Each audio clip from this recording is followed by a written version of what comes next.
ആദരണീയനായ ജില്ലാധ്യക്ഷൻ നമ്മുടെ പ്രസ്ഥാനത്തിന്റെ സംസ്ഥാന അധ്യക്ഷനായി നമ്മുടെ മുമ്പിലെത്തിയിട്ടുള്ള പ്രിയങ്കരനായ രാജീവ് ചന്ദ്രശേഖരൻ, നമുക്ക് ഏവർക്കും പ്രിയപ്പെട്ട P K Krishnadas, Shri A P Abdullakutty, Shri S Suresh, പ്രിയങ്കരനായ Shri V Ramesh, Shri C Raghunath, A Damodaran, P K Velayudhan, Shriman Ranjith,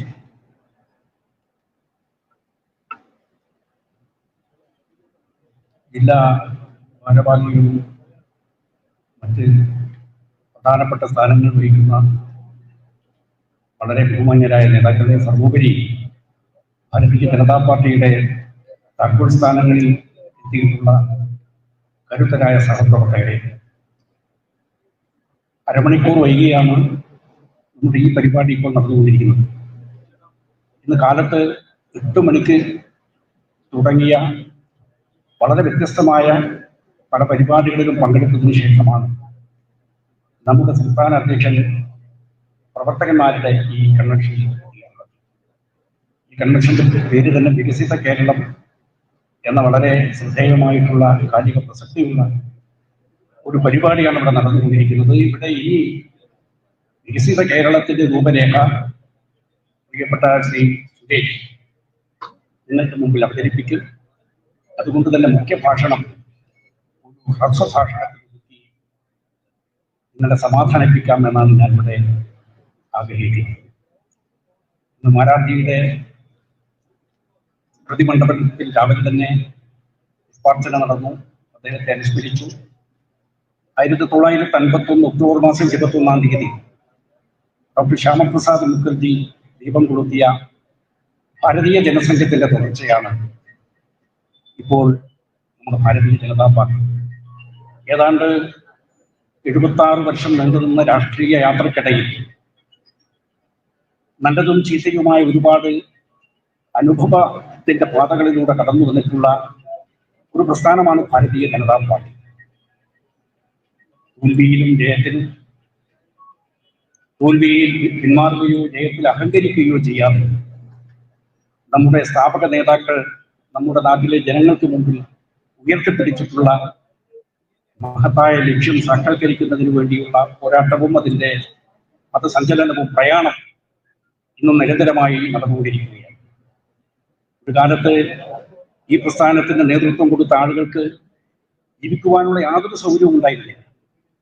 സഞ്ചരിക്കാനുള്ള സൗകര്യങ്ങളില്ല, കിടന്നുറങ്ങാനുള്ള വേദികളില്ല, കഴിക്കാൻ ഭക്ഷണമില്ല. അങ്ങനെ ഊണും ഉറക്കവും ഉപേക്ഷിച്ച് പ്രവർത്തകന്മാരുടെ വീടുകളിലും അതുപോലെ തെരുവോരങ്ങളിലും സാധാരണക്കാരുടെ ഹൃദയങ്ങളിലുമൊക്കെ വേരുറപ്പിച്ച് പ്രവർത്തിച്ച് വളർന്നു വന്നിട്ടുള്ള ഒരു പ്രസ്ഥാനമാണ് ഭാരതത്തിന്റെ ഭരണത്തിന് നേതൃത്വം കൊടുക്കുന്ന ഭാരതീയ ജനതാ പാർട്ടി. ആ ചരിത്ര പദത്തിലൂടെ സഞ്ചരിക്കാൻ തുടങ്ങിയാൽ എത്രയോ മണിക്കൂറുകളും രാവും പകലും പറഞ്ഞാൽ തീരാത്ത അത്രയും കഥകൾ നമുക്ക് പറയുവാനും കേൾക്കുവാനും മനസ്സിലാക്കുവാനുമുണ്ട്. അതുകൊണ്ട് അതിനൊന്നും തന്നെ ഞാൻ ഈ സന്ദർഭത്തിൽ മുതിരുന്നില്ല. നമുക്ക് ഈ വികസിത കേരളം, ശ്രീ രാജീവ് ജി കഴിഞ്ഞ ദിവസം ഞങ്ങൾ ഒരുമിച്ച് സംസാരിച്ച സമയത്ത് അദ്ദേഹം പറഞ്ഞ കാര്യം അദ്ദേഹം അതുകൂടെ പറഞ്ഞിട്ടുണ്ട്. ഒരു ചലഞ്ച് വന്നാൽ അത് ഏറ്റെടുത്ത് വിജയിപ്പിക്കാനുള്ള ഒരു കരുത്ത് ശ്രീ രാജീവ് ജിക്ക്. ഒരു വെല്ലുവിളി നടത്തിയാൽ നമ്മുടെ നാട്ടിലെ മാധ്യമ പ്രവർത്തകന്മാർ പലപ്പോഴും അദ്ദേഹം നടത്തിയിട്ടുള്ള പരിപാടികൾ കഴിഞ്ഞ് അതൊന്നും നിങ്ങൾ പറഞ്ഞതൊന്നും കേരളത്തിൽ നടക്കാൻ പോകുന്നില്ല എന്ന് പറയുന്ന ഒരു സ്വഭാവം നമ്മുടെ കേരളത്തിലെ മാധ്യമ പ്രവർത്തകന്മാർക്കുണ്ട്. അത് അവർക്ക് കിട്ടിയത് കേരളത്തിൽ നിങ്ങളുടെ ഈ ഇതൊന്നും നടക്കില്ല എന്ന് പറഞ്ഞ് നടക്കുന്ന CPM-ന്റെയും കോൺഗ്രസിന്റെയും നേതാക്കന്മാരുടെ ഉപദേശത്തിൽ നിന്നായിരിക്കാം ഈ മനോഭാവം അവർക്ക് കിട്ടിയത്. അതുകൊണ്ട് മാധ്യമങ്ങളുടെ മനോഭാവം മാറേണ്ടതുണ്ട്. ഞങ്ങൾ പലപ്പോഴും ഉപ്പുമാങ്ങയുടെ അണ്ടി എന്ന് പറയുമ്പോൾ നിങ്ങൾ അപ്പുനായരുടെ കിണ്ടി അന്വേഷിച്ച് നടക്കുന്ന സ്വഭാവം ഈ മാധ്യമ പ്രവർത്തകന്മാർ കാണിക്കുന്നത് ഞാൻ പറയാൻ വേണ്ടി ആഗ്രഹിക്കുന്നു. കാരണം ഇവിടുത്തെ വസ്തുതകളായി കാണാം. വികസിത കേരളം എന്നുള്ളത് നമ്മുടെ വലിയൊരു സ്വപ്നമാണ്. വികസിത ഭാരതം നരേന്ദ്രമോദിയുടെ നേതൃത്വത്തിൽ അത് സാക്ഷാത്കരിച്ചുകൊണ്ടിരിക്കുകയാണ്. ആ വികസിത ഭാരതത്തിൽ സമ്പൂർണമായ ഒരു വികസിത കേരളം പടുത്തുയർത്തുക എന്നുള്ള നമ്മുടെ കേരളത്തിലെ 3 കോടി 3.5 കോടി ജനങ്ങളുടെ ആ അഭിലാഷം പൂർത്തീകരിക്കുന്നതിന് വേണ്ടിയിട്ടുള്ള വലിയൊരു യാത്ര, ഒരു ജൈത്രയാത്രക്കാണ് ശ്രീ രാജീവ് ജി തുടക്കം കുറിച്ചത്. അതുകൊണ്ട് കേരളത്തിൽ ഇത് നടക്കില്ല എന്ന് പറഞ്ഞാൽ കേരളം നിങ്ങൾക്ക് തായ്വഴിയായി കിട്ടിയ തറവാട്ട് സ്വത്തല്ല എന്ന് തെളിയാൻ വേണ്ടി പോവുകയാണ് എന്ന് ഈ കമ്മ്യൂണിസ്റ്റ് കോൺഗ്രസുകാരോട് പറയുകയാണ്. ഏതാണ്ട് തുരുത്തിൽ കുടുങ്ങിയിട്ടുള്ള കുറുക്കന്മാർ ഊരിയിടുന്നത് പോലെ ഭാരതീയ ജനതാ പാർട്ടിക്കും നരേന്ദ്രമോദിക്കും എതിരായിട്ട് ഊരിയിട്ട് കൊണ്ട് നടക്കുന്ന ഒരു കുറുക്കന്മാരുടെ സംഘവും സങ്കേതവുമായി കേരളത്തിലെ ഈ കമ്മ്യൂണിസ്റ്റ് കോൺഗ്രസുകാർ മാറിക്കഴിഞ്ഞതിൽ സത്യത്തിൽ ഞങ്ങൾക്ക് വലിയ സങ്കടമാണ്. അവർ കുറച്ചുകൂടി സമുന്നതമായ രീതിയിൽ എല്ലാ പ്രശ്നങ്ങളോടും കാതലായ ഒരു സമീപനം സ്വീകരിക്കുമെന്നുള്ള പ്രതീക്ഷയുണ്ടായിരുന്നു. പക്ഷെ ആ പ്രതീക്ഷയൊക്കെ അസ്തമിച്ച് ഇനി അവർ ഇത്തരം എന്തോ തരത്തിലുള്ള പരിഭ്രാന്തി പിടിപെട്ട രീതിയിലാണ് ഇവരൊക്കെ തന്നെ പെരുമാറിക്കൊണ്ടിരിക്കുന്നത്. കണ്ണൂർ എന്ന് പറയുന്നത് സത്യത്തിൽ രാഷ്ട്രീയ കേരളത്തിന്റെ തലസ്ഥാനം കണ്ണൂരാണ്. തിരുവനന്തപുരം ഭരണ തലസ്ഥാനമാണ്. തൃശ്ശൂർ സാംസ്കാരിക തലസ്ഥാനമാണ്. എന്നാൽ കണ്ണൂർ ഒരു രാഷ്ട്രീയ തലസ്ഥാനമാണ് കണ്ണൂർ എന്നാണ് നമ്മൾ പറയാറുള്ളത്. പക്ഷേ ഈ രാഷ്ട്രീയ സംസ്ഥാനത്തിന്റെ തലസ്ഥാനമായ കേരളത്തെ സംഘർഷത്തിന്റെ തലസ്ഥാനമാക്കി മാറ്റിയ പാർട്ടി അത് ബഹുമാനപ്പെട്ട മുഖ്യമന്ത്രി പിണറായി വിജയന്റെ പാർട്ടിയാണ്. ആ സംഘർഷത്തിന്റെ വഴിയിലൂടെ അവർ പോയതിന്റെ ഫലമായി എത്രയോ അധികം ഉശിരന്മാരായിട്ടുള്ള പ്രവർത്തകന്മാർ നമ്മുടെ ഈ പ്രസ്ഥാനത്തിന് അവരുടെ ജീവൻ വെടികൊടുക്കേണ്ടി വന്നിട്ടുണ്ട്. നമ്മുടെ നേതാക്കന്മാർ ഇവിടെ വന്നു. ആദ്യം തന്നെ നമ്മുടെ പാർട്ടി ഓഫീസിന് മുമ്പിൽ ബലിദാനികൾക്ക് പുഷ്പം വർഷിക്കുന്നത് പയ്യാമ്പലത്തെ ശ്രീ മാരാട്ടിയുടെ മണ്ഡപത്തിൽ ഇവിടെ നോക്കൂ, നൂറുകണക്കിന് ബലിദാനികളുടെ ചിത്രം ഈ സമ്മേളനം നടക്കുന്ന ഹാളിന്റെ മുമ്പിൽ. അവരൊക്കെ നമ്മോടൊപ്പം ഒരുമിച്ച് ജീവിച്ചിരിക്കുന്നുണ്ടായിരുന്നെങ്കിൽ നമ്മുടെ കൂടെ ഇന്നത്തെ ഈ സൗഭാഗ്യകരമായിട്ടുള്ള ഈ അന്തരീക്ഷത്തിൽ ഇരിക്കേണ്ടവരായിരുന്നു. പക്ഷെ അവരുടെയൊക്കെ ജീവൻ മാർക്സിസ്റ്റ് കാപാലിക സംഘം കവർന്നെടുത്തു. അവരുടെയൊക്കെ മറ്റ് ലോകത്തിലേക്ക് അയച്ചു വിട്ടത്. അങ്ങനെയുള്ള ഒരു ജില്ലയാണ് കണ്ണൂർ ജില്ല. രക്തം കൊണ്ടും ഒരുപാട് കൊലപാതക രാഷ്ട്രീയത്തിനെതിരായി ഒരുപാട് കബന്ധങ്ങൾ കൊണ്ടുകൂടിയിട്ടുള്ള ഒരു ജില്ലയാണ് ഈ കണ്ണൂർ ജില്ല. എത്രയെത്ര പ്രശ്നങ്ങൾ ഞങ്ങൾക്കൊക്കെ അറിയാം. എപ്പോഴും കോഴിക്കോട് മോർച്ചറിക്ക് മുമ്പിൽ, മെഡിക്കൽ കോളേജിന്റെ മോർച്ചറിക്ക് മുമ്പിൽ ഈ കൊല ചെയ്യപ്പെടുന്ന ആളുകളുടെ മൃതദേഹം സ്വീകരിക്കുന്നതിന് വേണ്ടി കാത്തു നിൽക്കേണ്ട അവസ്ഥ നമുക്ക് വരുന്നത് എന്തെല്ലാം പ്രശ്നങ്ങളാണ്. അത്തരത്തിലുള്ള ഒരു കരാളമായിട്ടുള്ള കനൽ വഴിയിലൂടെ സഞ്ചരിച്ച് നമ്മുടെ പ്രസ്ഥാനത്തെ പടുത്തുയർത്താൻ വേണ്ടി അഹോരാത്രം പ്രവർത്തിച്ചിട്ടുള്ള ധീരരും ശൂരരുമായിട്ടുള്ള പോരാളികളുള്ള പ്രസ്ഥാനമാണ്.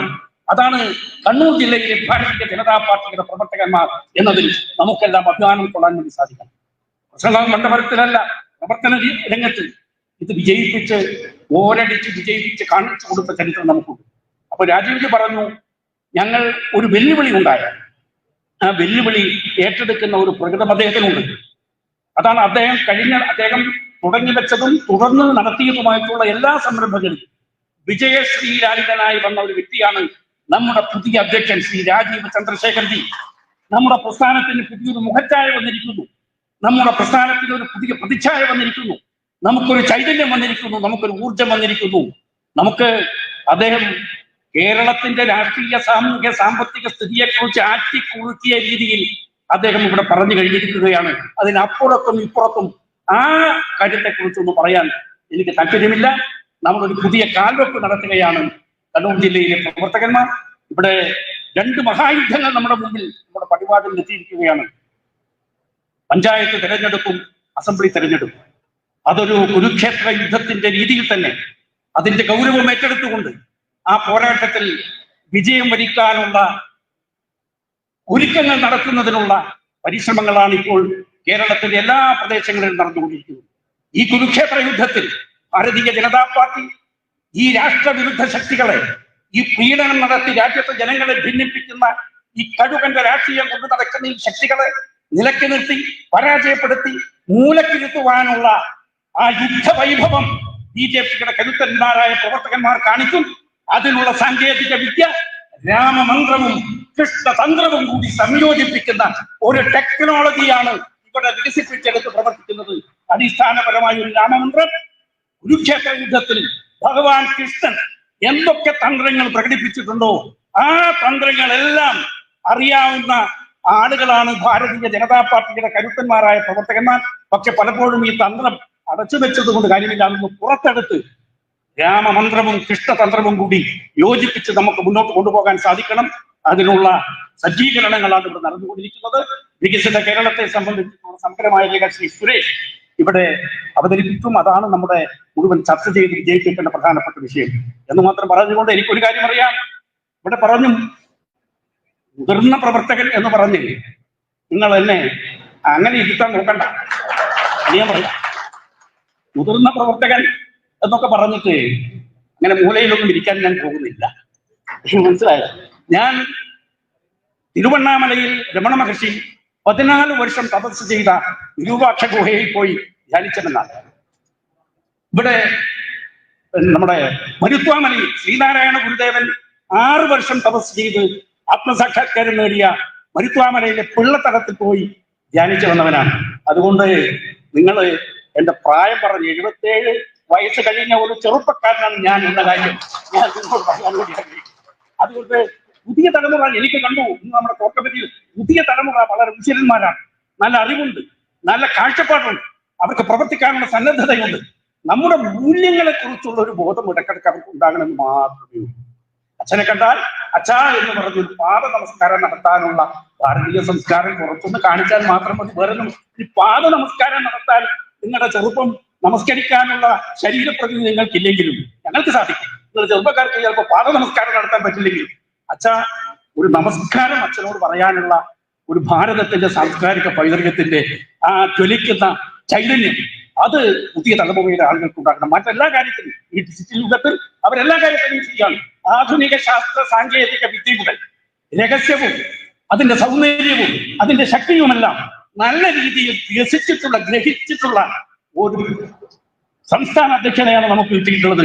ഈ ആധുനിക ശാസ്ത്ര സാങ്കേതിക വിദ്യയിലൂടെ സമ്പൂർണ്ണ കേരള വികസനം നമ്മുടെ മഹാത്മാവായിട്ടുള്ള അദ്വൈതത്തിന്റെ ആചാര്യനായ ആദിശങ്കരന്റെ ജന്മഭൂമി, തപോധനനായിട്ടുള്ള ശ്രീനാരായണ ഗുരുദേവന്റെ ഈ ഭൂമി, തപോഭൂമി, കർമ്മയോഗിയായിട്ടുള്ള മഹാത്മാ അയ്യങ്കാളിയുടെ കർമ്മഭൂമിയായിട്ടുള്ള ഈ കേരളം അത് ദേശവിരുദ്ധ ശക്തികൾക്ക് അഴിഞ്ഞാടാനുള്ളതല്ല. അത് നമ്മുടെ ഭാരതത്തിന്റെ കൂടെ ചേർന്ന് നിൽക്കുവാനുള്ള ആദിശങ്കര ഭൂമിയാണ്. നാരായണ ഗുരുവിന്റെ മണ്ണാണ്, അയ്യങ്കാളിയുടെ മണ്ണാണ് ഈ കേരളം എന്നുള്ള യാഥാർത്ഥ്യത്തിലേക്ക് നമ്മുടെ എതിർപക്ഷത്തിൽ നിൽക്കുന്ന സുഹൃത്തുക്കളെ കൂടി കൊണ്ടുവരുവാൻ പര്യാപ്തമായ തരത്തിലുള്ള നയങ്ങളും സമീപനങ്ങളും പരിപാടികളുമായി നമ്മുടെ പ്രവർത്തകന്മാർ രംഗത്തിറങ്ങണം എന്ന് മാത്രം അഭ്യർത്ഥിച്ചുകൊണ്ട് ഞാൻ എന്റെ വാക്കില് ഉപസംഹരിക്കുന്നു. നിങ്ങൾക്ക് അഭിവാദ്യം.